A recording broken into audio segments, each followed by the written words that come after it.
Vous entendez souvent parler des termes scope 1, 2, 3, mais qu'est-ce que cela signifie? Les entreprises font partie des premières à pouvoir agir en termes d'environnement. Donc, liées à leur activité, les émissions de gaz à effet de serre ont été segmentées en 3 scopes.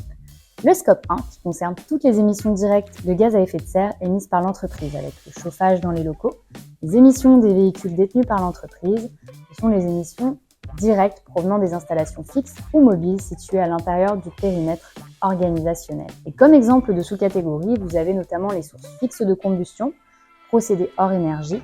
Et pour vous donner un exemple très concret, c'est lorsque vous avez des installations et procédés qui brûlent de l'énergie fossile ou qui rejettent directement des gaz à effet de serre dans l'air. Dans le scope 2, on a les émissions indirectes et qui sont liées à l'énergie. Ce sont les émissions créées lors du processus de production d'un produit. Cela représente votre empreinte carbone énergétique. Et ce sont les émissions indirectes associées à la production d'énergie électrique, chaleur ou vapeur importées pour les activités de l'entreprise. Comme exemple de sous-catégorie, on peut citer les émissions liées à la consommation d'électricité, liées à la consommation de vapeur, chaleur ou froid. Et en exemple concret, qui dit utilisation d'électricité, de chauffage ou climatisation, dit contrat avec un fournisseur.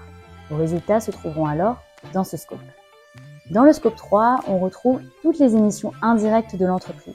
En général, on retrouve la majorité des émissions produites par l'entreprise dans ce scope. Achat de marchandises, de services. Le scope 3 concerne tous les autres postes d'émissions de gaz à effet de serre d'une entreprise ou structure. Donc pour vous donner quelques exemples, vous avez les émissions liées à l'énergie, donc non incluses dans les scopes 1 et 2, achat de produits et de services, les déchets, les déplacements professionnels et enfin la fin de vie d'un produit. À ces 3 scopes s'ajoute également le scope 4 qui quant à lui comprend les émissions évitées d'une structure et sera bientôt un nouvel incontournable. La suite au prochain épisode.